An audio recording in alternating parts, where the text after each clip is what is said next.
Hi, everyone, and welcome back to the Building Technology Podcast. This is your host, Scott Holstein, and today I'm joined by Tim Darrah of Intelligent Systems and Rick Bennet of National Facility Solutions. Rick has over 25 years of experience in the HVAC industry as a service technician, supervisor, instructor, designer, and commissioning engineer. His areas of expertise include high and low pressure chillers, large DX systems, DDC controls, pneumatics, hydronics, air makeup, computer room systems, process equipment, steam high and low pressure, and frequency drives. Tim Darrah, on the other hand, served 7 years in the U.S. Army as an airborne infantryman and later an avionics technician. In 2017, Tim graduated from Tennessee State University with a Bachelor's of Science in Computer Science prior to entering the PhD program at Vanderbilt University. His focus at Vanderbilt is on extending the current state-of-the-art in health management technologies for cyber-physical systems to include system-level prognostics, predictive maintenance, and decision-making. In 2019, Tim started his company, Intelligent Systems, and has been working with National Facility Solutions to develop their flagship product, Facility Coach, which gives facility managers the predictive edge when it comes to maintenance and indoor air quality. In 2020, he was awarded a prestigious NASA fellowship to support his thesis research and is working towards embedding the technology behind Facility Coach into iPerformance, a National Facility Solutions product, so that he can focus on finishing his degree. Thank you both for joining us today. How are you guys doing? Doing well, thank you. Doing well. Good. So, Rick, starting off with you, 25 years of experience in the HVAC industry. So you probably feel like you've seen it all, but tell us a little bit about how you got started and how you've seen things change over the years. Thank you for having me. 25 years, quite some time. I mean, once I think I've seen it all, I certainly see something that reminds me that I have not. Started off early in my career as a installation mechanic and progressed through the years up through the trade, through various means, through experience and education. I was a field technician at one point in my life and worked on, installation and repair and rebuilds of large centrifugal chillers. I worked in DDC controls, large boiler plants. Then ended up going to school to get my engineering degree, which led me into a different phase of the business. Collectively, I like to think of myself or describe myself as a Swiss Army knife with all the different experiences, being able to have the experience of installing, service and installation of the equipment. And then, with the engineering by education has really made me a well-rounded, focused individual. So that leads well into, the new sector that I moved into over a decade ago, which is the commissioning side of the consulting world. So collectively, again, some really good experiences. This industry just changes so fast. It's good to have that background to follow up on. Yeah, absolutely. And I think that pretty much anybody you work with probably appreciates the fact that you have that kind of field experience. One of the things that I love talking about is our CEO started off as an electrical technician at Computrols 10, 12 years ago, something like that. And, it just gives you a much different perspective. So Tim, reading through your bio here, you're building a very interesting resume for yourself. You've done a lot of different things. Not a lot of people have NASA in their resume, so that's extremely interesting to me. But tell us a little bit about how you progressed into this Facility Coach product and what's brought you to the HVAC and facilities industry. Really started out as a couple of my buddies commiserating in the bar about their problems managing mold outbreaks in one of his facilities, actually in several of his facilities. And they looked at me and they said, "Hey, you're a smart guy. You know how to program and build sensors and stuff like that. Is there a solution to this?" And I said, really, there's a solution to everything. It's a matter of, do we have the technology available to us to implement it? And so I kind of went down a side tangent on that, and built a prototype system and put it up in my house. And in that case, dealing with mold, the parameters really are temperature and humidity. And there's a lot of research out there that talks about the growth zones for different mold strains given temperature and humidity. And so I said, "Hey, looks like we can get you some type of early warning detector when conditions are conducive to mold growth." So we kind of have to be careful with the language that we use. And they said, "Great, let's push this further." And so we started a company, and then at Vanderbilt University, I went through the proper channels in terms of the technology transfer office, and then going through some of the entrepreneurial boot camps, if you will, at the Wondery, which is Vanderbilt's Center for Innovation. And then that led to a small grant that got us at a conference. And that led to some other connections. And then we ended up applying for and receiving a small National Science Foundation grant to further, go out and perform what's called customer discovery. And at this time, we're really starting to focus on mold growth and indoor air quality. We haven't really at this time gotten very much into the maintenance aspect of things. But through the NSF I-Corps program, that's when we realized that we needed to make a slight pivot here, because really what's going to drive the pen on the paper signing the check is the bottom dollar. And at this time, this was pre-COVID, so indoor air quality, wasn't really pushing that button very much. But hey, if you can tell me when my unit is going to go out before it goes out, that's revolutionary. And so we started to look at that in more detail. And that's where this idea of facility coach came in. And so when you have access to the data, and when you have the skill set of a machine learning engineer, such as myself, or many other individuals out there who are in various computer science programs, or you have these skills, then you could start to use this data, apply your knowledge, and then come up with some useful algorithms that might say, "Hey, yeah, the performance of this air handling unit has degraded," and then you bring in some domain experts, because as you mentioned, I'm not an HVAC expert. Rick here is. You bring in these experts with domain knowledge that says, and now you say, "Okay, what do we do when the data is telling us this?" And that's when Rick might say, well, this means the coils probably need cleaned, or, well, this means the blower motor is about to go out.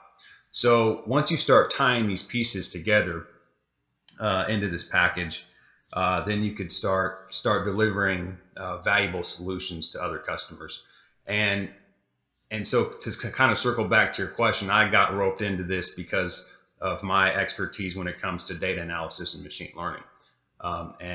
And I focus, as you mentioned earlier, on cyber physical systems, and that's literally anything that has a wire going to it, a line of code written for it, and interfaces with the environment. So that's definitely the mechanical system inside of a facility falls into that category, and that's how I ended up working on this stuff. The topic for today is predictive maintenance. I was actually talking to one of my coworkers today, and I was like, "Oh, I'm recording a podcast on predictive maintenance." He's like, "I thought it was preventive maintenance." I'm like, "Well, it's both." So I'm excited to get into the topic, but before doing that, I know, Tim, you just touched on it a little bit there, but is there anything else that we should know about this facility coach product that you all are working on?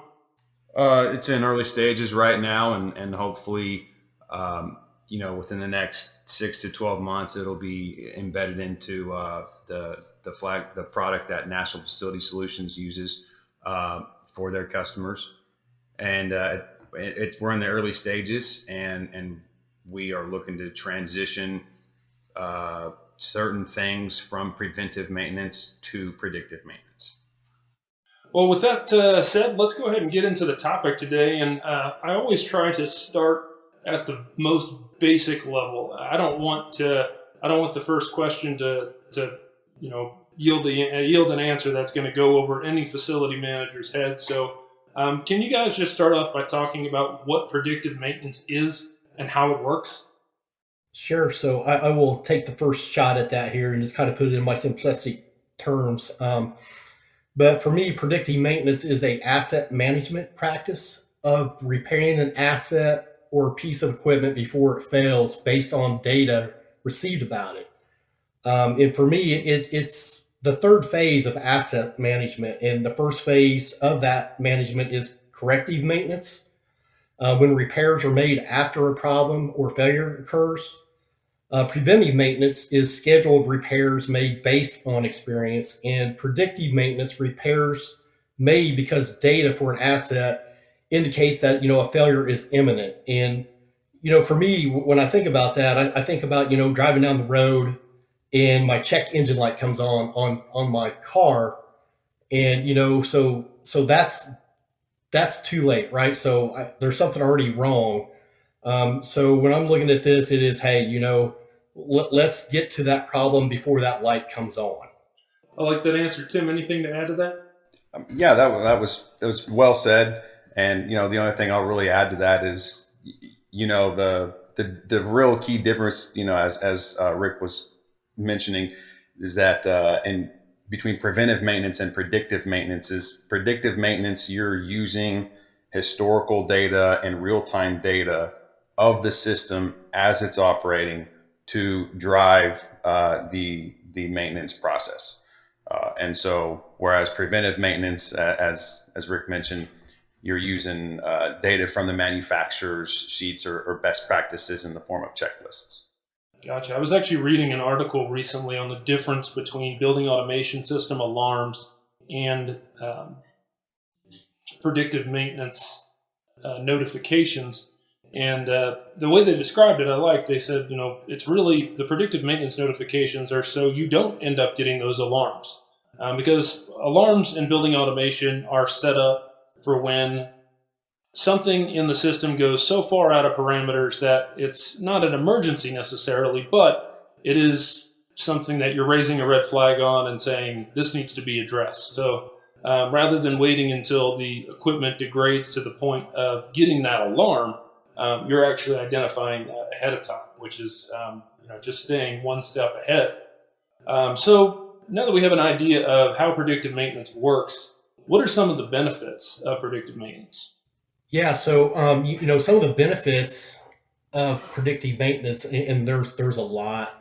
So definitely, Tim, jump in and help me out here. But from my perspective, avoiding downtime and improve productivity is one. Also extending the life of assets and deferment of new purchases. There's also a reduced cost and complexity of repairs. Mitigate additional and related damage of certain types of equipment, say like pumps, that may have vibration that turns into, bearing failure. And another one that would really be relative today is to meet regulatory standards and compliance. Tim had mentioned indoor air quality, which was very relative today as well.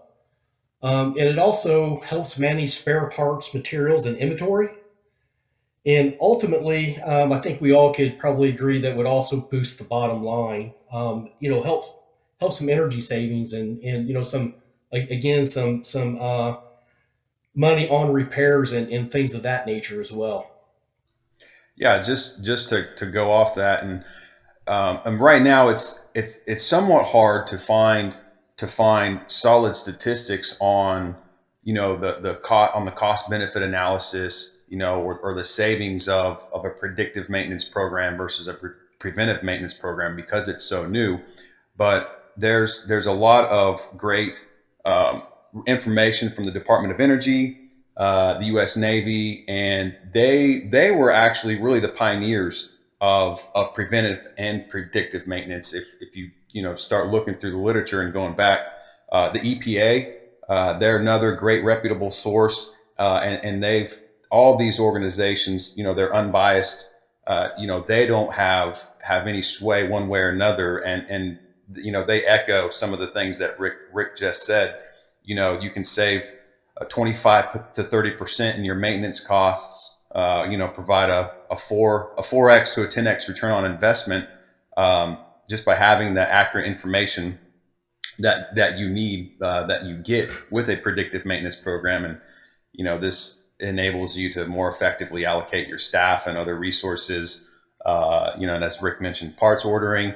It's no good when you have a critical failure in one of your buildings, and you don't have the part on hand, but this warehouse that's 79 miles away has it, and now you're paying expedited shipping, and you're paying perhaps off hours labor costs, which is definitely more than what you'd be paying if you were able to put a guy on that job at 10 a.m. If you had the information ahead of time. Traditional practices in several organizations really rely on a work order process, whereby the occupants themselves have to enter the work order information before they can get a maintenance personnel tasked to that job. And so, another issue that predictive maintenance helps alleviate, I'm not going to say, solves 100%, but your occupants, they're not going to be able to tell you very specifically, the information that your maintenance guy needs to know what part to grab before he leaves the shop. So he may have to go out there and then, based on this work order, himself determine what is wrong, and then go back to the shop potentially to grab the parts, and then go back again. So then you have this waste in time as well, but also in the trips. If we're talking the maintenance shop is in a different building, or perhaps geographically, located several miles away, or if it's not in the same, if it's in the same building, that's just a lot of wasted time going back and forth for your maintenance personnel to diagnose an issue based off of a vaguely worded work order by, a layperson occupant. And that was just another thing that occurred to me that were some of the pain points that we heard during a lot of our interviews, that this type of program helps alleviate. Great point. And yeah, I mean, I just feel like people's time, when you're looking at these facility managers, their time is valuable, and it's not only the time that they're spending doing whatever that task is, it's time that they're not spending doing other things. So if they're out there, running around trying to find the right part, then it's time that they're not spending, evaluating a new vendor for something, or, painting the lobby or whatever it might be. So I feel like that the man hours, oftentimes get kind of shuffled into it because it's not a hard cost per se. So circling back, I wanted to ask you guys, I read that article that I had mentioned earlier on predictive maintenance, and they, in that article, they refer to fault detection. And I wonder if you could just clarify for our listeners, fault detection, predictive maintenance, are we talking about the same thing? Yeah, I know for me, it's not. I mean, fault detection is something has already occurred. Predictive maintenance is, notifying us that there is a potential for a fault, therefore giving us the ability to mobilize and catch that before it is a fault. So I know facility managers out there have concerns about predictive maintenance and these kinds of programs being a replacement for their services, where, well, if you know how, if you know when these things are going to break and how to fix them, or what have you, then you don't need me. So what would you tell a facility manager with that concern? Yeah, this is a really good question. And facility managers are so important to their organizations in what they do. We touched on it earlier, they're very busy. And a lot of times, facilities are understaffed on maintenance staff as well. So the way I like to look at it is it's really just another tool in the tool belt, to help them along. And we highlighted some of the benefits earlier, where it comes to, reduced costs of repairs, mitigation, the standards and regulatory compliance, the parts ordering, so on and so forth. I really think it frees them up to do their job. Again, it's just another tool for them to be more effective at their job. And I almost feel like too, as well, is I don't know specifically is across the board, but I believe it is. There's a shortage of facility staff. I really believe that this is another tool that can help them manage their facility in a more efficient way. The challenges with holidays, weekends, and overall just running a building. Again, it's just another tool for them to use to be more efficient at their job. Yeah, I'd agree with that. At the end of the day, someone's got to steer the ship, and there's not going to be any piece of technology or automation tool that is going to replace that job. And secondly, there's all ships need a crew. Automated tools are not going to replace the job of a person who has to physically go down to where this equipment is located and repair it or service it in any manner. As Rick mentioned, this augments their job so that they can be more effective. And thinking of one organization I talked to that had one guy whose job was to triage work orders. That was his full-time job, was to go through and triage work orders. And he's not actually performing any maintenance task there. And so when you have tools like this in place, you're going to start to see less work orders because the system is going to tell you, hey, you probably need to change the filter on air handling unit number 2 within the next couple of weeks, for example. Or you'll get alerts that could tell you the blower motor on this air handling unit is becoming unstable and might go bad in the next couple of weeks, for example. You'll have these preemptive notifications, and so you're going to be servicing the equipment before any of the occupants ever notice a problem ever happened, and you're going to start having reduced work orders come through. And so that guy that whose sole job is to do work orders, he's now freed up to do something more productive for the organization. I think the majority of people are asked to do more with less in their jobs today, and facility managers are certainly no different. As Rick mentioned, there's already a shortage of facility managers out there. So, this is, for you guys listening, this is another tool in your belt. It's not a way to replace you. It is a way to make your job easier. So when we're talking about this solution, we talked a little bit about before how it's gathering all of this data, processing it, and then ultimately giving you some kind of meaningful recommendations. So what does it look like to implement a solution like this? So, going back to kind of the beginning, where how we differentiated predictive versus preventive, the key differentiator there is data. So not only do you need the historical data, you need real-time data, and you need to be able to have continued access to that data stream.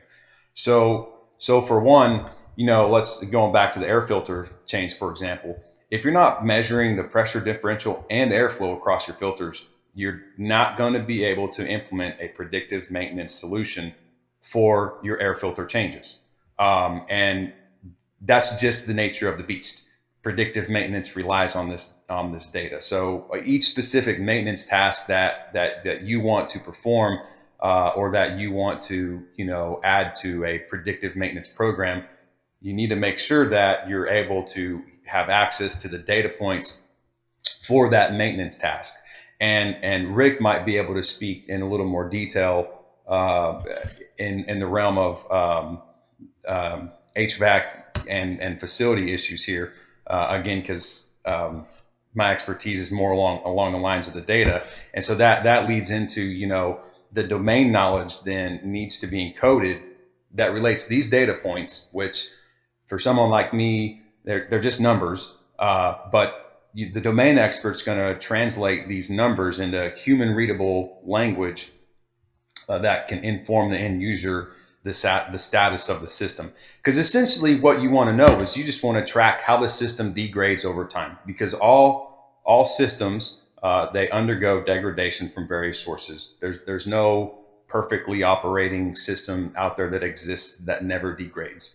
And also this is, I'm using the term degradation and not the term fault, because typically degradation over time leads to a fault. So if you can track the degradation, then you could prevent the fault. And so this is something that there's a lot of companies out there that say they have.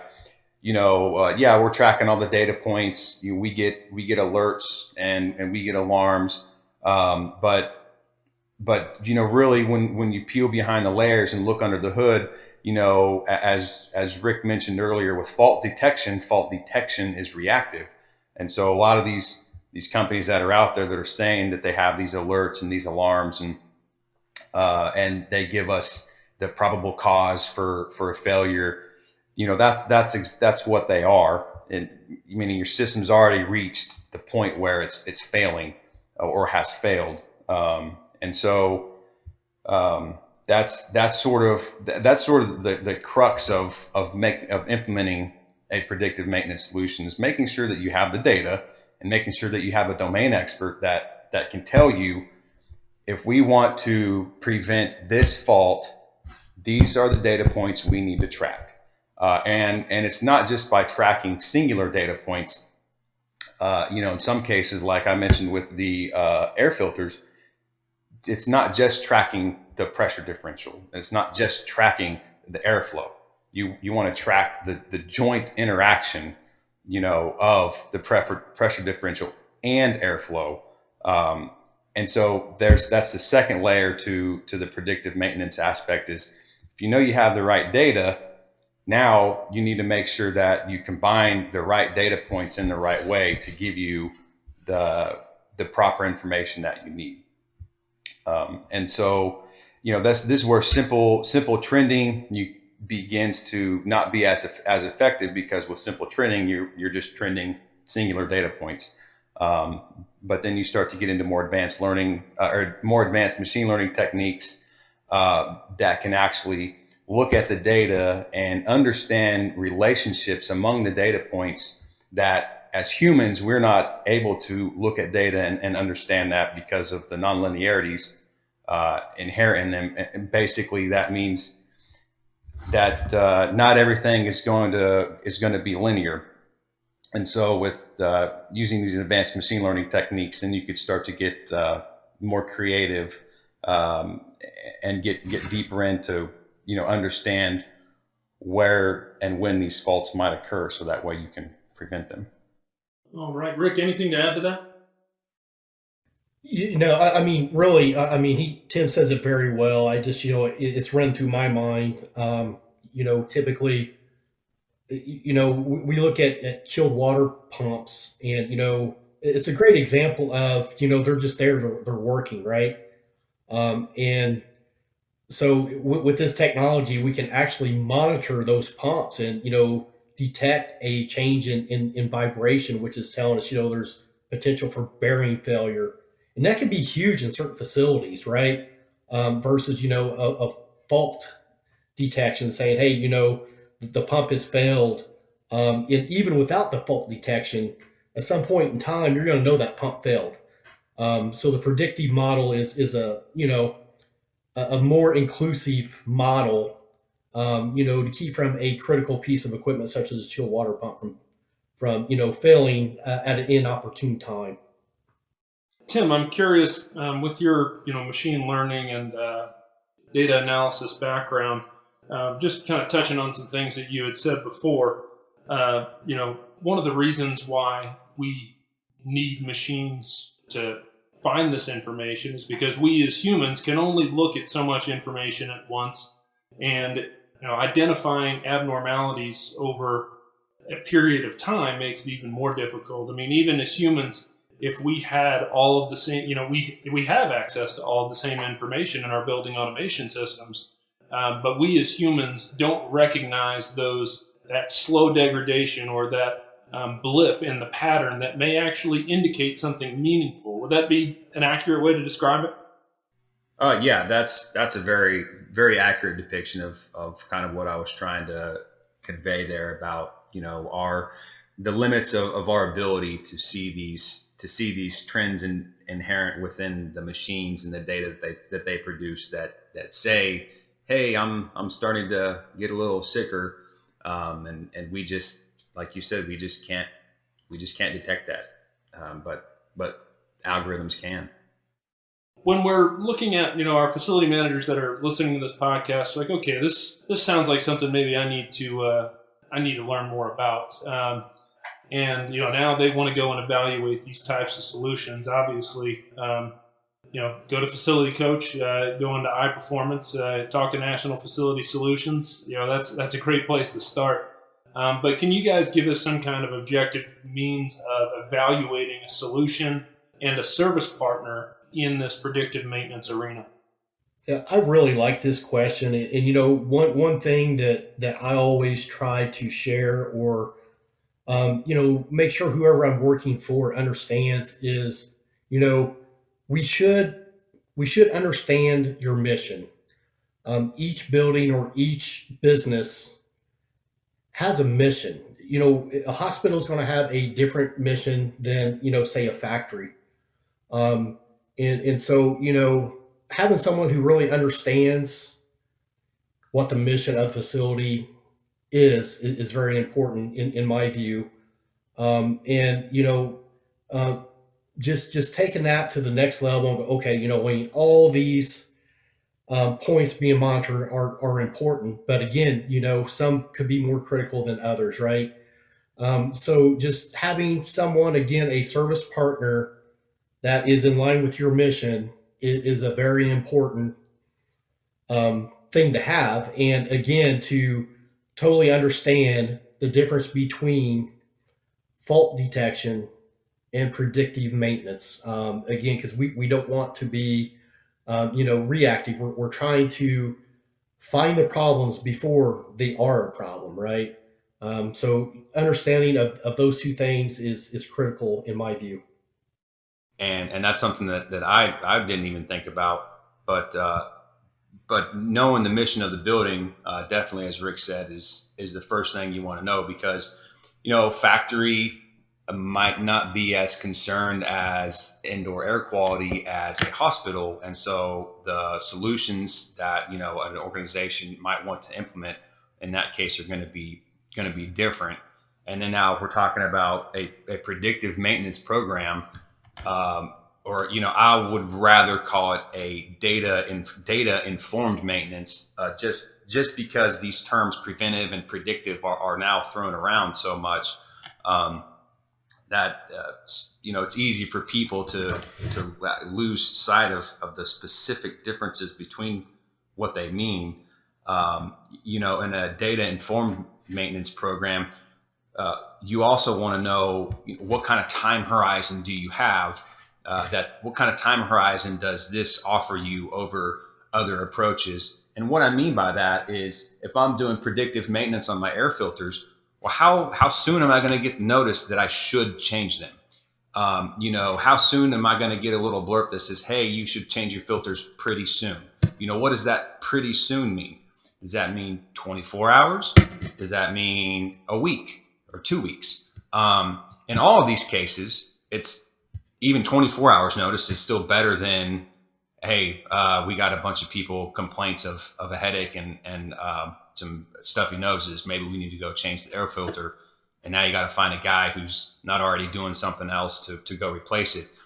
So any time horizon is going to be better than a reactive approach. But knowing what that time horizon is very important in terms of implementing the predictive maintenance program beyond just the predictive maintenance aspect. So if you know that if you're looking at air filters and you've got a one week horizon, but on your air handling units, when you're looking at the blower motors, that you have a 2 week horizon or a 3-day horizon, that your lead times on these different problems are going to be different. And knowing them is going to enable you to do all those other things that we talked about earlier, such as resource allocation, staff scheduling, and parts, preemptive parts ordering.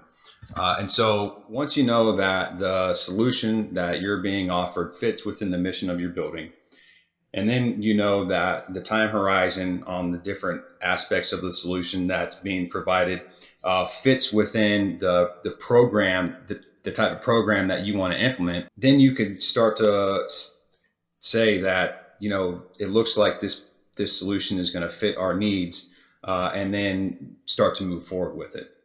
So regarding the time horizon, I find that one really interesting because, we talk about this stuff in generalities all the time, but that's extremely important now that you bring it up. It's, I don't want to know 2 days before. I want to know 2 weeks before. Especially if you're running a critical facility where, I don't want to wait until, I'm getting close to where I need to change my filters. I want to change them before. Is that something within your programming that you can adjust based on the customer's needs? So that's something that really depends on the fidelity and level of complexity of the algorithms that are behind the scenes performing this analysis of the data. So in some cases, like Rick mentioned vibration analysis earlier. So I've implemented some vibration fault monitoring for bearings, for example, in some of my work with NASA, and that was an approach that I used neural networks. So there's some artificial intelligence in there, and I was able to detect failure a week before actual failure.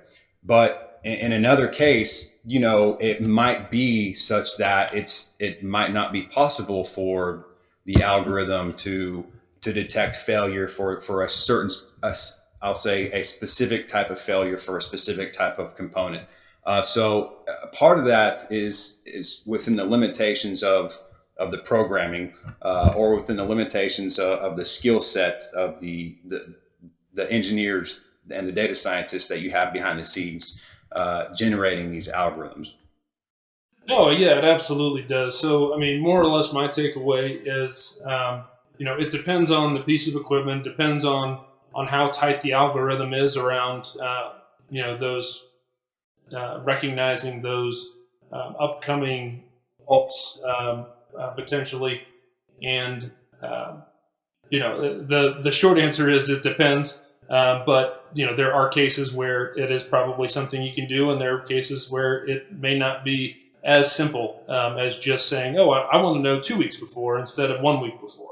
Is that fair? Yeah, that's very fair. It might just be the case that, hey, man, if you want to know 2 weeks before, I need to put another 500 man hours of my data scientists on this problem so they can improve the models.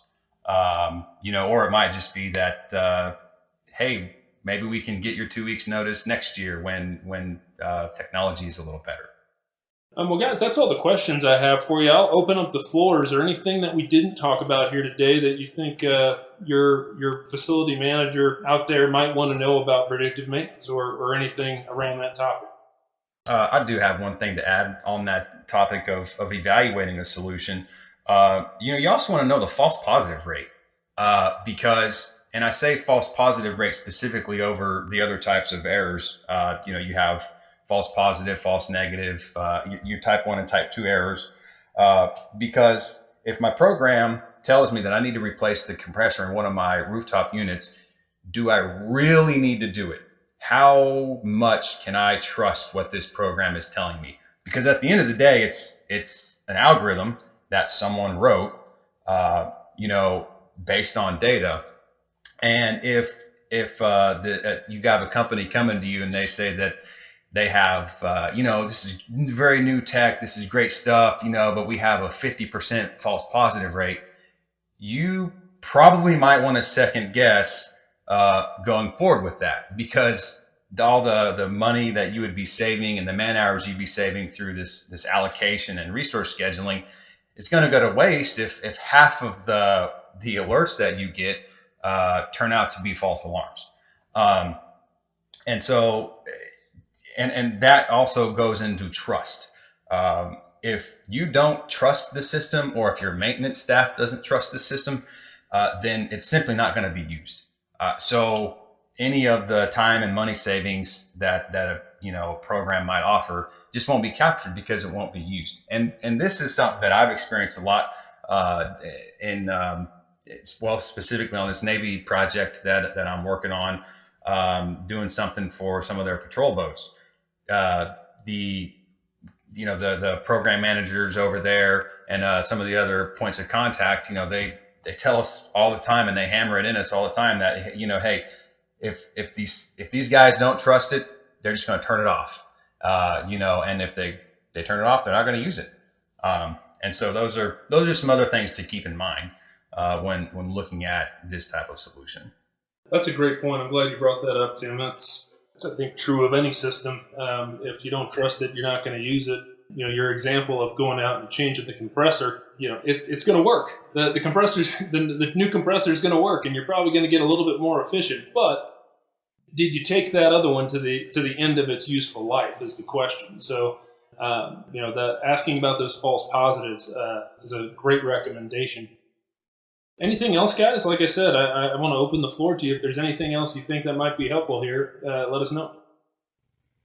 Yeah, I think, and I don't know if we really touched on it, but just for the audience out there to kind of think about, as this type of predictive maintenance program would be put in place. I mean, the starting point is a baseline, right? So there would be baseline readings that would be, obviously put in place, and then from that point forward is when, predictive maintenance would be launched, and be looking at the data for all of these data points for the predictive maintenance or repair. So I'm not quite sure if we covered the baseline portion of it, but that would be part of it as well. I'm glad you brought that up, Rick. We talked about the implementation of this product, and we didn't really touch on that. We talked about the gathering of data. What does that look like in real life? Is it, my experience has been,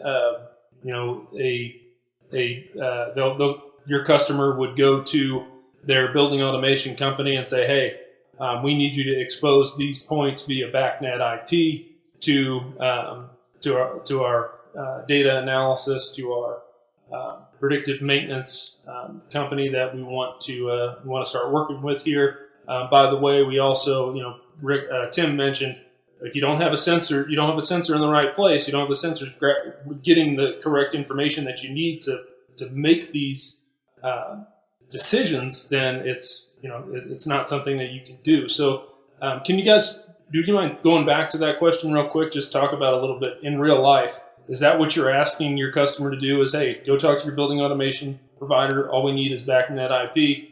Can you go into that a little bit? Yeah, I know for me, I'm just going to kind of go back to, again, the mission of the building. I mean, that's part of it, right? I mean, we need to understand, what the mission of the facility is. And then, if there are certain things that we want to, have in the predictive maintenance model, is, like Tim said earlier, is the hardware there?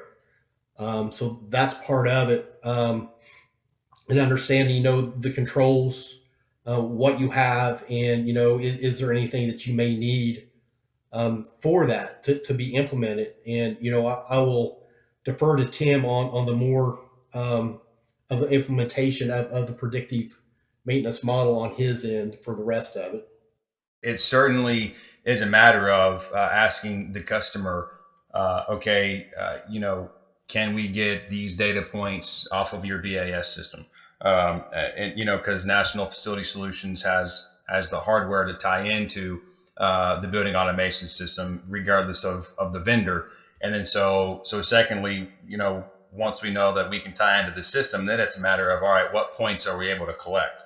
And then going, that goes back to kind of what I talked about earlier. Are we collecting the right data? And then, if the customer asks for, some type of predictive algorithm for a component or for some operation that when we work with the domain expert and realize, well, we're actually not capturing that data point, then it's a matter of, well, can we? If we don't have the hardware sensors in place to capture that data point, what does it look like to get that sensor in place and start capturing that data point? So it is a matter of figuring out what the customer has in terms of data, and then figuring out if they don't have something that is needed for a specific task, can we get it? All right, gentlemen. I greatly appreciate you guys taking the time to walk us through this. I think that our audience will probably get a lot out of this topic and have a much better understanding of what predictive maintenance is. What are the benefits of it? How do you evaluate a vendor? What does it look like when you actually go to implement the solution? Before we sign off here, any last words? Just appreciate the opportunity to come on and share with everyone. Thanks for the opportunity, and I hope that there's listeners out there who have a better understanding about predictive maintenance, or if they were already well versed, then I hope that they were hearing the choir preach. All right. Thanks again to Tim Darrah of Intelligent Systems and Rick Bennet of National Facility Solutions. Thank you all for listening. This is Scott Holstein for the Building Technology Podcast signing off.